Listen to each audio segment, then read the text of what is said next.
Tabil. Most people know me as Napoleon.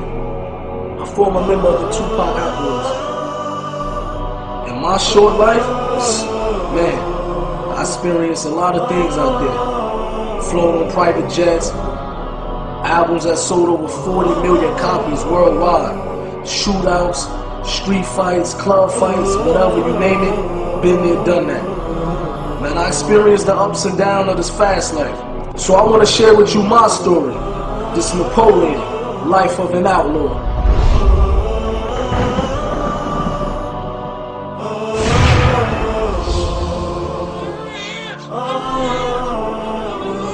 I was 3 years old when my mother and father got murdered. After the murder of my parents, me and my brothers, we was in the house with the dead bodies for 24 hours. And I remember as a kid that I was biting my mother, trying to wake her up.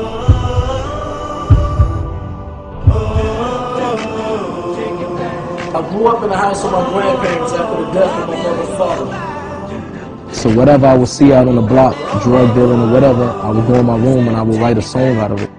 You know, it was a way for me to relieve it. Whatever was inside of me, I was able to put it on paper. All I can remember all his life, he loved rapping. And I remember the first time I met Pop, man. He asked me to ride for him. I ride for him, we hit it off, and the rest is history. He got close with Pop, he looked at Pop like a big brother or a father figure, you know, someone to look up to. Muta was, him and Pac were bonded real tough. I think Muta had become one of Tupac's extended family members. Well, Fro was a very fast life, man. Parties every night, private jets. We was living like kings. There was a certain amount of arrogance they all had during that time because they were on cloud nine.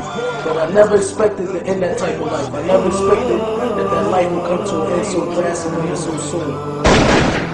There'll be some stuff you're gonna see that's gonna make it hard to smile in the future. Yasmin called Gaddafi mother, said Tupac just got shot. Couldn't believe it, you know what I mean? And you know, but the first thing that I said in my head, well, he got shot 5 times before. He's gonna take this, come out, do records, sell millions of records again. But when I actually saw him in a hospital bed, to me, I knew for right there that it didn't look like he was gonna make it. You know, Pac loved him, and them two was bonding, so I know it affected him real hard. Again, Tupac Shakur dead at the age of 25. It was a time when I was in the music industry and I had 3 houses at one time. Money was coming in, but I didn't have the happiness, you know what I mean? I didn't have the happiness inside of me. So I knew that it had to be something else out there that could bring happiness besides money, jewelry, cars, and fame. Because once you get to a certain level, you start searching. And what I did is I turned to experiment different drugs, and I turned to drinking alcohol real heavy. He was always liquored up. He was always liquored up and smoking weed. I seen him wild out with the girls, wild out drinking alcohol, getting drunk, fighting. And I happened to one day be in a recording studio, and I was very intoxicated. And I got into a fight with my little brother, and it got to the point where I almost probably killed my little brother. I hurt him so much that he had to go to the hospital and get staples in his head. It happened to be a Muslim brother who was in the parking lot, and he broke the fight up. He calmed me down. He came and spoke to me. I said, imagine tomorrow waking up sober and realizing that you killed your brother. How would you feel about that?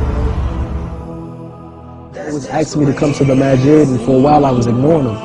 And when I first went up there, I remember I went up there deep, about 20 or 30 boys with me. And I went there expecting that it was just going to be like how I roll everywhere else with a posse or crew, and we just going to hang out. But when I went there, that's when I seen something different that basically inclined me to want to know more about what these people was upon. That's what changed my life ever since then.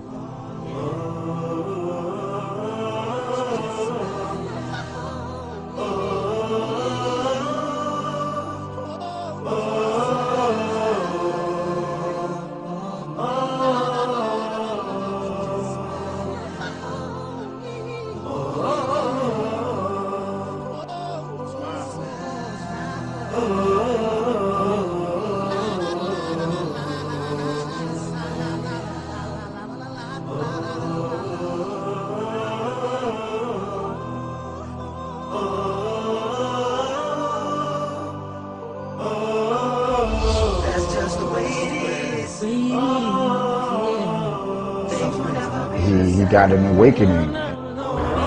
Islam has given Muta a purpose. Overall, man, my brother, he's a different person now, man. I think Napoleon has changed in a way where it's beneficial to the children, beneficial to himself, to his family, and to his friends.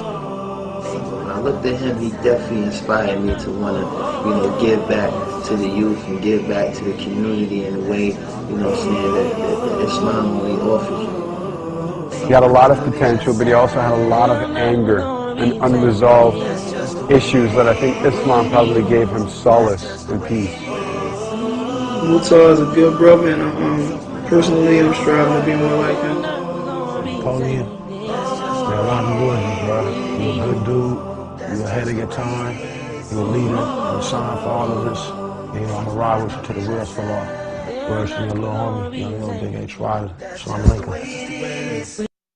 حين ولدت أعطيتني قلبا صغيرا خاليا ملأته